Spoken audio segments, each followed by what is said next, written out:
about the defense maybe not hitting its due leading up to this week. Is this the kind of performance that may lead to that in your mind, or is it business as usual? It's business as usual. The previous performances should have been enough to get these guys the respect they deserve. D Ford played outstanding today. DeForest, Eric Armstead again made a huge impact in the run game, pass game. Defo always. Jaquiski Tartt. You know, because I feel like he's not getting enough love because they just don't know how to say his name. So I'm just helping everybody out. Jaquiski Tartt.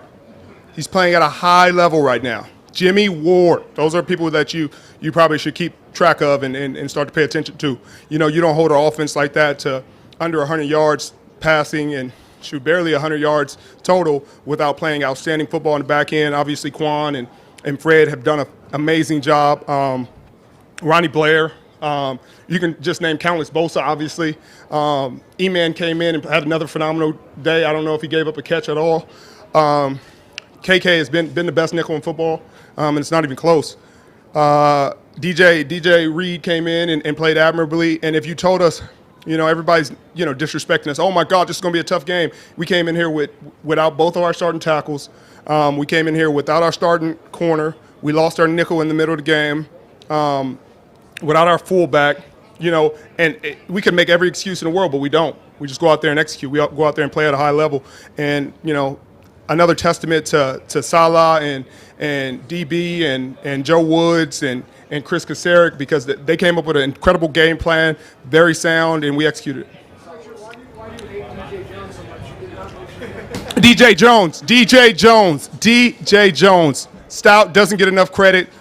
We don't get to stop all those run games without him. He takes on double teams constantly. He's incredibly stout. He doesn't get enough respect, doesn't get enough love. Thank you for that. I appreciate that. Salah was just saying there was no panic on the sideline after that first drive. How different is that from last year, just in terms of guys kind of keeping their heads up? Well, it's different for sure, but I think it's just having veteran players and trusting one another even more. Having Fred another year older, another year more mature. The secondary, we've played together for a lot longer now, a lot more games under our belt. D-line, you just have such a trust in one another that guys are going to execute at a high level, so there's nothing to panic about. You go to the sideline, they did a great job. You know, you got to give the Rams all the credit in the world. They drew up some great plays in that first drive and hit us right in the mouth. And that's what the great thing about football is. How you respond is big.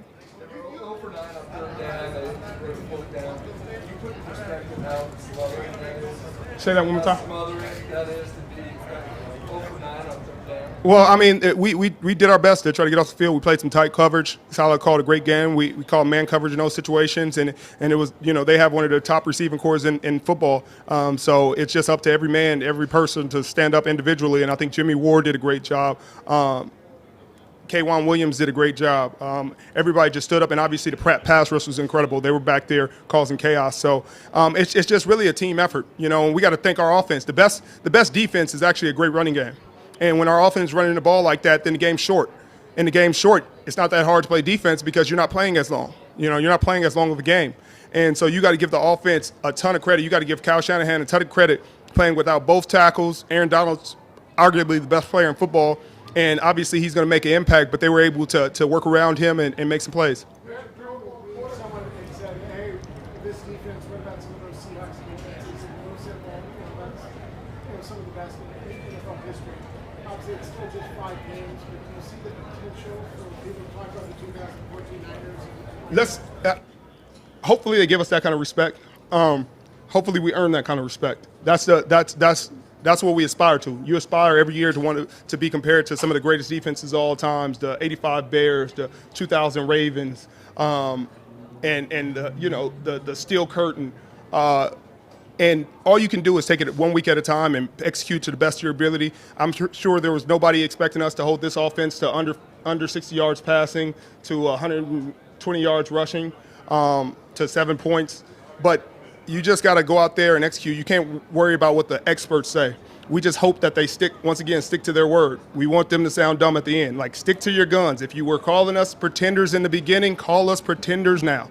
Call us pretenders the whole time, because you gotta be that way. You don't get to go hindsight is 2020 with this every year. You know what I mean? Just stick to your word. Stick to your guns. We're a terrible team. We don't have enough talent. We're just, on a rebuilding year, et cetera, et cetera. Whatever the case may be, whatever your word was, please stick to it. For those who believed in us, the faithful, continue to believe in us, continue to be humble. We're going to give you guys a good show, and we're going to fight as hard as we can. Man, that was a lot of fun. The crowd, the faithful were outstanding. It felt like a home game. A lot of times you look out there, and I'm sure the stadium's used to seeing a sea of red because SC plays here, but I'm sure they're not used to it when the Rams are playing. But it was fun. It was great to see our fans come out. They had a great time. They were really loud. They were engaged in the game, and they gave us a lot of energy. Two more, please. Hey, Richard, in response to your comments saying, to the doubters, you kind of remind me of those other greats, Tom Brady or Kobe Bryant in basketball, where you use anything to kind of motivate you. Is that a fair thing to say? 100%, 100%. I mean, you always want to chip. You always find motivation, and criticism is always going to be there. It doesn't matter who you are, what you do, how great you feel like you're doing. Somebody's going to be criticized. And they held him to 58, but they didn't hold him to 30. You know, you held him under 100, but you didn't stop the run. You know, whatever the case may be, and you appreciate that. You appreciate that criticism because you don't want everybody patting you on the back and making you feel good about yourself, because that's fake too, you know, and that makes people soft and complacent, and we're not going to get complacent. We're worried about ourselves, and obviously DeForest Buckner, one of the best D tackles in the league. I'll get out of his way. He's right here. He looks great. Please admire his suit. Thank you guys very much.